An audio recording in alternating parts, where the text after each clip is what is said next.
ka nzu na obere ori maka ndị chi bịa Amerịka ndị chi bịa Amerịka ọbụna dream gị bụ ibi na Amerịka ebe emechakwa ka ị bụrụ American citizen ka ị bụrụ US citizen olugbo mgbe ị abụ US citizen ebe American citizen na application ma mbọsị ahụ ụmụ ajụ a na-ada ajụwa ma ị na-efili the form the woman ya na-agụ ya ma the woman or the man ọ na-agụpụta ọ na-amaki ọ na-agụpụta ọ na-amaki abịa sị gị have you ever stopped someone or 5 people from practicing their beliefs or their religious belief? Ọmụnụ ga ka isi akwụsị mmadụ ka practice belief ya ma religious belief ya ị na-fight onye ahụ esi yes, you can no longer become American citizen again. That is how you fail. You cannot become American citizen. Have you ever stopped somebody from practicing his religious belief? You see, yes, you cannot become American citizen. That is one of the questions they will ask you there. Like here in Nigeria, ọzọkwa abịa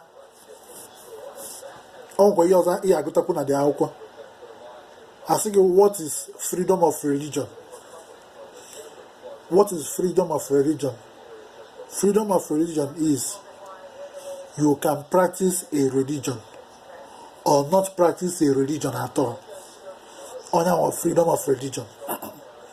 You will keep practice a religion, nobody. My son or one and kitty metata is your right. And you will free speech. Man open on Nigeria, born Africa. It's in a dead joke. Look at you not on and make Holy Ghost fire. Now don't watch Gaka. If you get my knock at us now, you are practice. No fetish call. On a make a poke court, unja court. If you don't want to be stupid, don't want to be able to idiot. So now, you are on practice the fetish. Apoke court, you just a court, the one the court.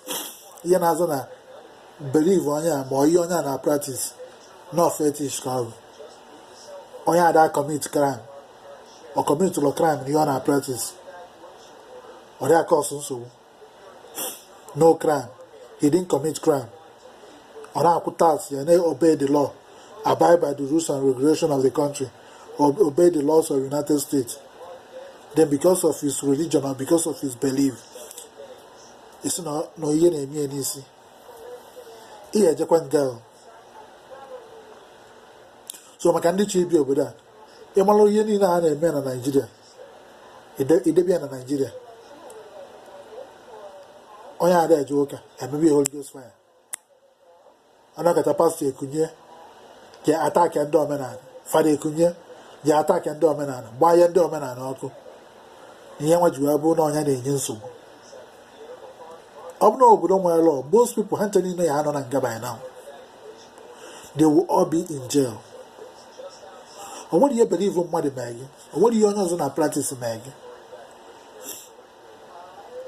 It happened to them, and I can never bear, and coils on a marble. Didn't cause oil coils on a marble, the hand say a joke more. So I bet you the argue. They couldn't go muddy. If practice believe you, my fight to go muddy. If practice believe you. It's yes.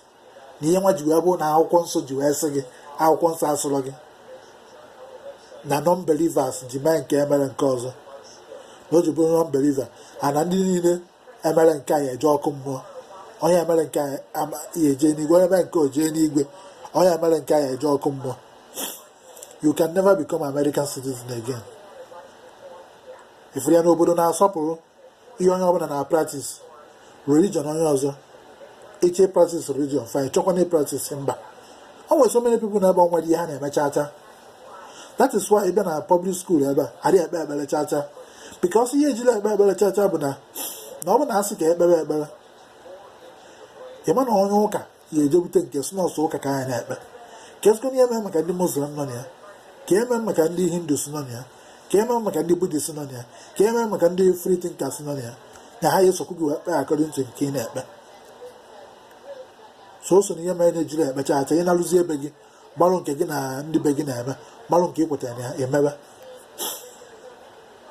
ụra afụrụ ya maka ndị chi ịbịa Amerịka so ọ bụ na ị nọrọ na Naijiria na-afight religion ndị mmadụ si na onye omenala ama mma nke ma na onye ama mma nke ma na onye ama mma nke o enyekwa gị nsogbu n'obodo ahụ o enyekwa gị nsogbu na most of the western world because your type will end up in jail so ka ha nwezie ihe ndị a na-eme ọkụ ka eji wee eradicate ye spirit ndị nna nna nna ha fe ndị nna nna ha sị gị ndị nna nna ga-asịrọ gị ka ekpochapụ ha ncha niile ka ọ kwụsị ime exist ka a dọpụta ha n'aka ndị ancestors mee nke ọzọ mere nke ọzọ n'obodo nwere law iya abanga it is an act of terrorism you are a terrorist ịnọkacha attack ebere ivu mmadụ onye terrorist ka ịbụ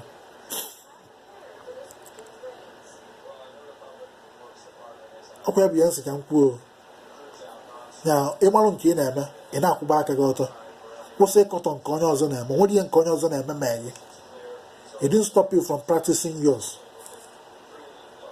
o nwere ihe onye ọzọ na-eme ma gị hapụ ihe onye ọzọ na-eme aka onye ada commit crime ọ na-eme nke ọ na-eme ị na-afụta ya na ihe na-eme ya n'isi ị ma na gị nwa na-afụta ya na ihe na-eme ya n'isi gị ihe na-eme n'isi because na gị na-emekọta jee court you before how stupid you will look before the court mgbe anyị ajụbazi gị question kedu ihe iji osi na nke onye na-eme eme gị ma ọ na ọ dị stupid ma ọ believe ya nwere ya na ọ nwere right ime ihe ọ na-eme isetakpụ ebe ọnụ na-ene ka ewu ifu na gị nwa bụ ihe bụ dị stupid na akwụkwọ niile ahụ ego na ihe sensị niile ahụ ite nke na-enwe ifu na gị nwa bụ ihe bụ dị idiot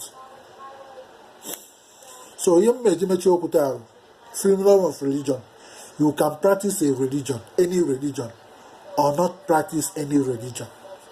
It is your fundamental human right. It's in here practice, fine. They say you will not practice.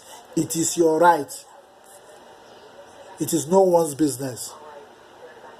Make sure you don't commit crime with whatever you are practicing. That is when the government will ask you questions. Okay, I'm from Ezemmuo, Los Angeles, California, USA. I will tell you, Nkuzinka. Mgbe ka emesịa n'afọ Chukwu okike abịa ama ise